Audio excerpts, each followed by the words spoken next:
Hello guys, আসসালামু আলাইকুম। আপনারা সবাই কেমন আছেন? তো চারদিক বন্যার পানি থই থই করছে, তো ভাবলাম যে আজকে কোথাও বন্যার পানি একটু উপভোগ করে আসি।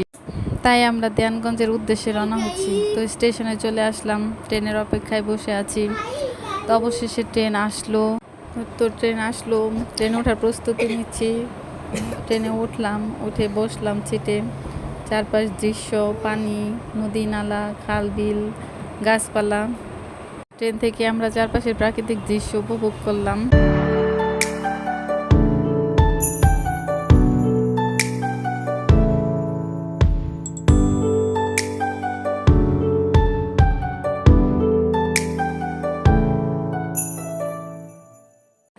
তো আমরা কিছু খাবার নিয়ে উঠেছিলাম ট্রেনে, ওইগুলা খেলাম, খাওয়া দাওয়া করলাম সবাই মিলে।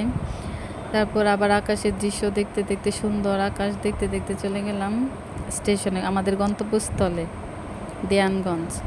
তো সেখান থেকে রিক্সা নিয়ে আমরা চলে গেলাম ঘাটে। তো আমরা হেঁটে হেঁটে যাচ্ছি নদীর কাছে, যমুনা নদী আমাদের। তো এখানে সাদবাবু পানির মধ্যে একটু খেলা করছে, ও তো পানি পেয়ে খুশিতে আত্মহারা। তো এখানে আশেপাশে কোনো নৌকা ছিল না, একটা জাহাজ ছিল দূরে। তো আমরা হেঁটে হেঁটে যাচ্ছি নৌকা খুঁজতে, যেন নৌকা দিয়ে আমরা ঘুরবো নদীতে। তো আমরা সামনে দেখতে পেলাম কয়েকটা নৌকা দাঁড়ানো আছে, তো সেই উদ্দেশ্যে যাচ্ছি যেন একটু ঘুরতে পারি। তো আমরা নৌকা পেয়ে গেলাম। সাদবাবু উঠতে লাগলো নৌকায়, খুব খুশি আমার ছেলেটা। তো একে একে সবাই উঠতে লাগলাম। তো ওঠার পর সাদবাবু অনেক পোজ নিচ্ছে ছবি ওঠানোর জন্য। তো এখানে অনেকগুলো ছবি উঠাইলাম আমার ছেলের।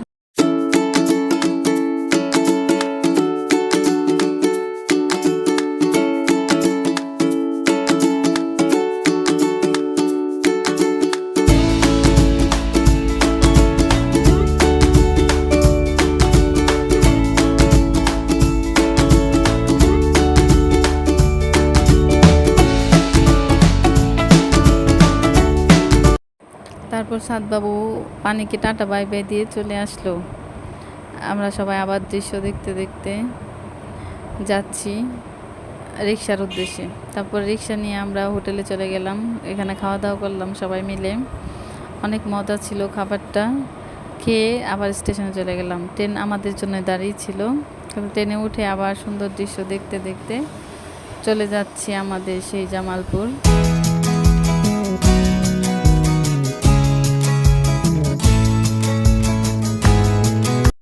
তো আমরা ট্রেন থেকে নেমে গেলাম, ট্রেন আমাদের টাটা বাই বাই করে চলে যাচ্ছে। তারপর আমরা রিক্সা নিলাম, রিক্সা নিয়ে বাসায় চলে গেলাম। তো সবাই আমার টুকিটাকি টিপসটা সাবস্ক্রাইব করে দিবেন চ্যানেলটা, যেন আমি সামনের দিকে এগিয়ে যেতে পারি। আসসালামু আলাইকুম।